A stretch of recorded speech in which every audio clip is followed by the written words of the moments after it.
नमस्कार, मैं प्रतिभा शर्मा, सम्राट पृथ्वीराज चौहान राजकीय महाविद्यालय अजमेर से।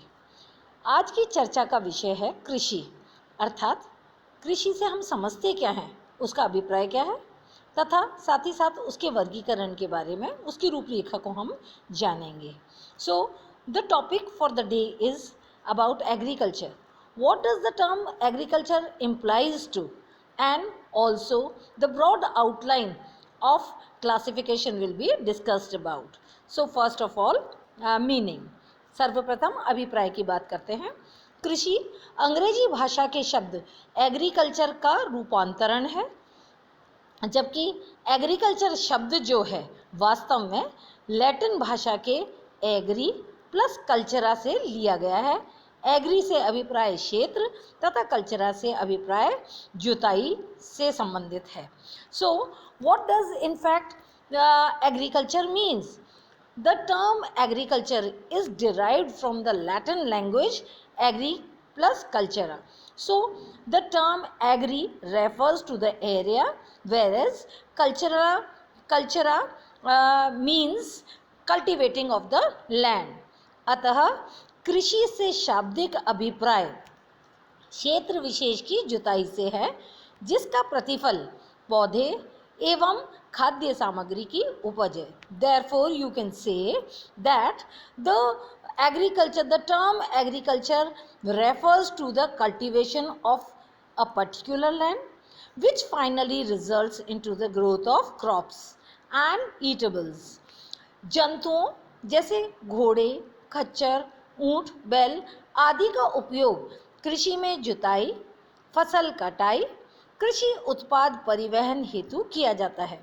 Agriculture does not simply implies to the growing of the crops, but the process requires the help of certain animals. Certain animals do assist in agriculture related to the sowing of the seeds, the growing of the crops, as well as transportation of the produce. फलतः Watson ने फसलोत्पादन तथा पशुपालन को कृषि के अंतर्गत सम्मिलित किया है, and therefore the scholar Watson has included even cattle rearing as a part of agriculture. जबकि जिमरमैन ने पशुपालन, वानिकी, सिंचाई, मत्स्य पालन आदि कार्य को भी कृषि में सम्मिलित किया है। The opinion does vary as far as the various scholars are concerned. So as Watson has stated that the cattle rearing or animal husbandry is also a part of agriculture, whereas Zimmerman states that agriculture does not means growing of the crops alone, but it includes animal husbandry, that is cattle rearing, forestry, irrigation, as well as the rearing of the fishes, that is fishing is also a part of agriculture as per Zimmerman. कृषि फसलोत्पादन के प्रकार. Now we'll talk about the classification. Why agriculture can be, on what basis agriculture can be categorized? This is what we'll discuss now. तो पृथ्वी के भिन्न भाग विविधताएं लिए हुए हैं.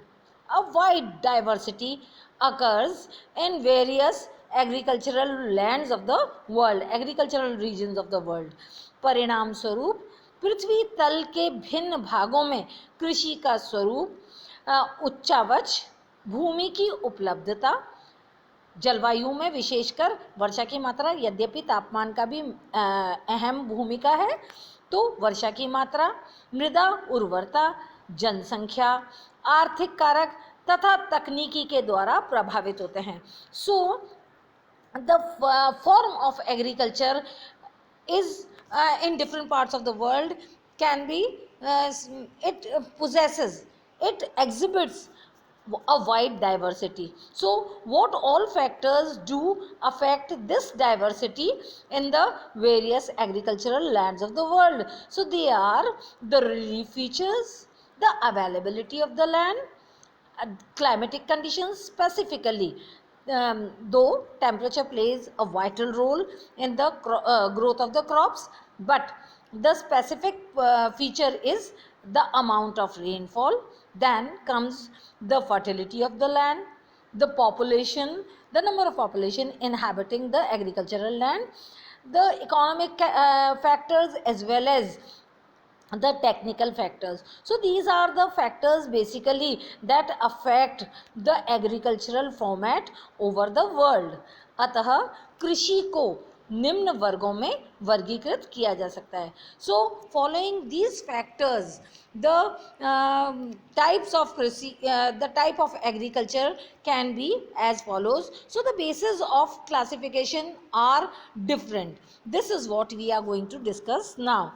तो कृषि के प्रकार के बारे में हम जो बात करेंगे तो उसके आधार क्या क्या हैं, इस बिना पर हम कृषि को वर्गीकृत करेंगे, कृषि के स्वरूप को वर्गीकृत करेंगे.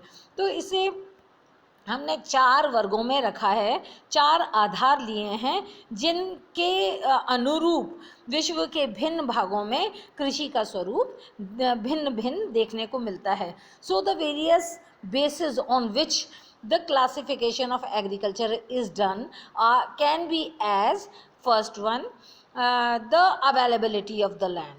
Okay, what type of land is available for agriculture? So on this basis. Second one is the intensity of the crops grown in any area. Then the third one is the availability of water, maybe in the form of rainfall or that for the irrigation. Then the fourth one is on the basis of production.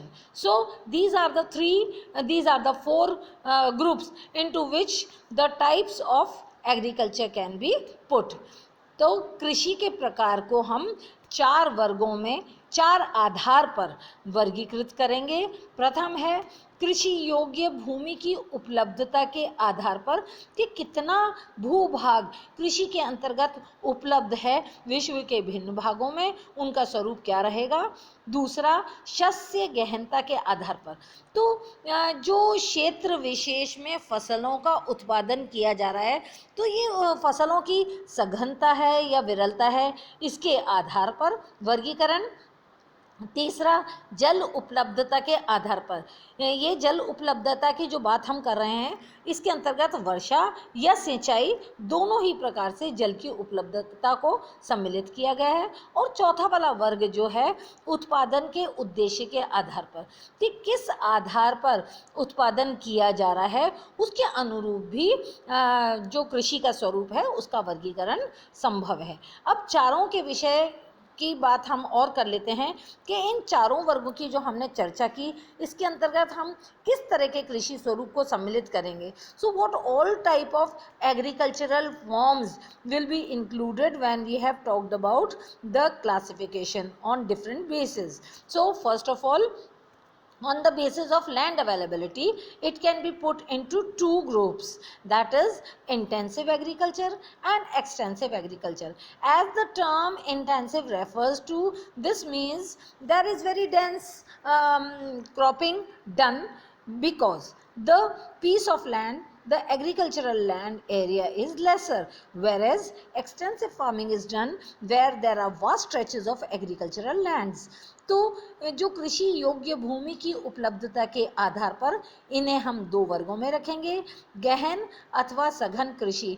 गहन, जैसा कि शब्द अपने आप में स्पष्ट कर रहा है कि फसलों की गहनता, सघनता है, उसका मूल कारण होता है विश्व के वे प्रांत जहाँ पर कृषि क्षेत्र सीमित हैं, छोटे हैं, जबकि विस्तृत कृषि का स्वरूप उन क्षेत्रों में देखने को मिलता है जहाँ पर बड़े विशाल कृषि के योग्य भूमि क्षेत्र उपलब्ध हैं.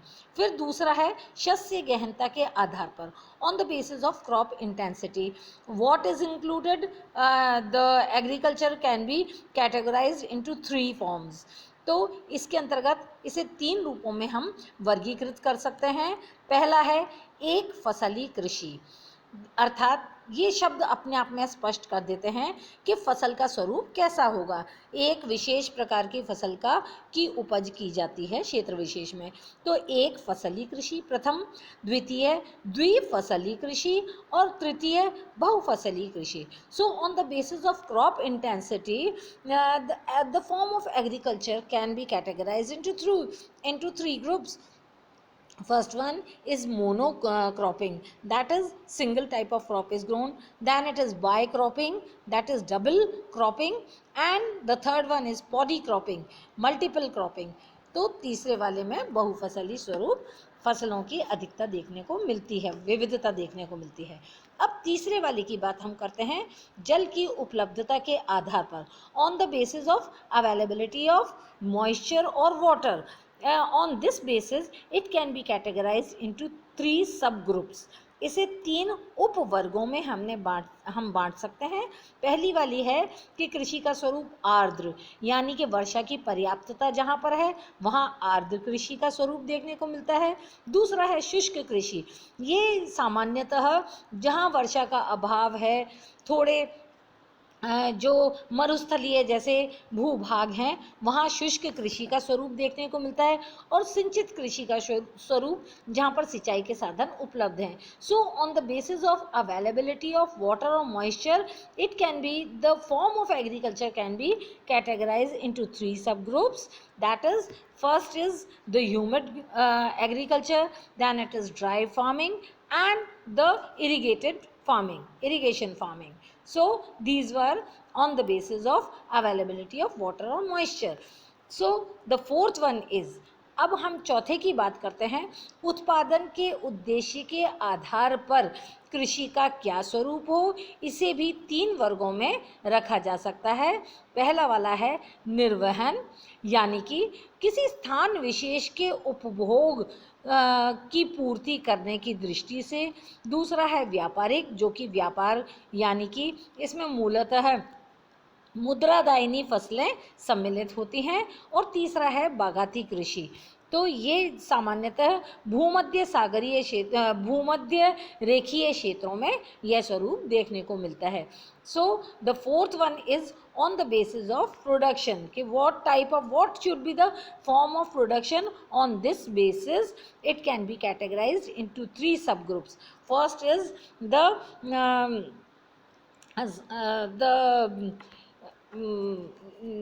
that requires the local need, and second one is the trade agriculture, that is commercial agriculture, and the third one is